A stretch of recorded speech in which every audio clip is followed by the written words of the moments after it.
mengambil dari artikel Spektroskopi Europe dengan judul Quantitative NMR Spectroscopy in the Quality Evaluation of Active Pharmaceutical Ingredients and Excipients.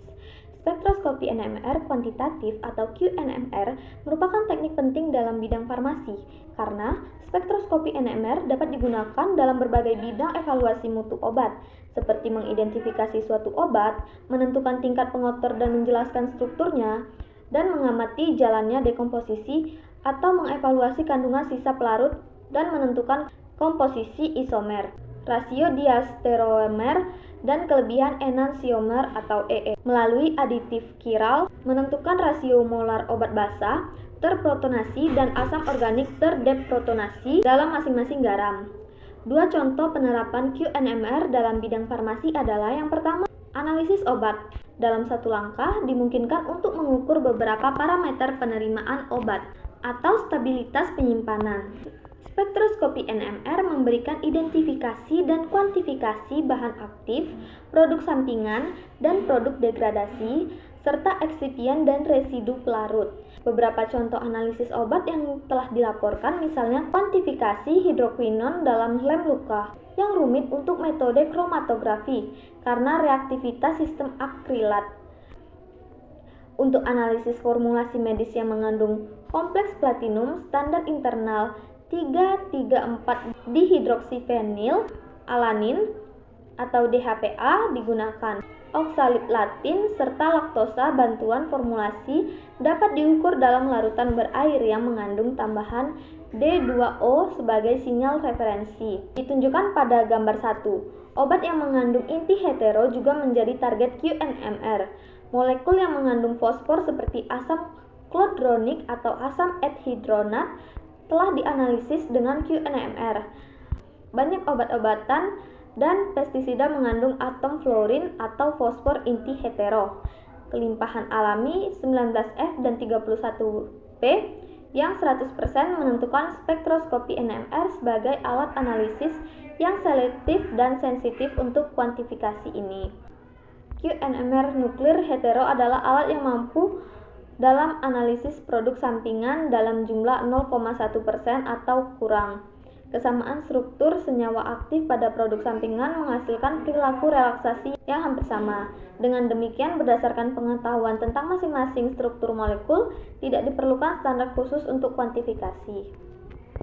Contoh yang kedua adalah fitofarmaka. Fitofarmaka adalah domain lain dari aplikasi QNMR. Misalnya spektrum NMR gel bagian dalam lidah buaya yang berbentuk gel dan daun utuh lidah buaya dibahas sebagai contoh analisis kuantitatif untuk membedakan antara sumber tanaman yang berbeda dan kualitas ekstrak yang berbeda. Untuk alasan ekonomis, maka diperlukan dikarakterisasi apakah suatu produk diambil dari gel bagian dalam lidah buaya yang harganya lebih mahal dibandingkan dengan produk daun utuh.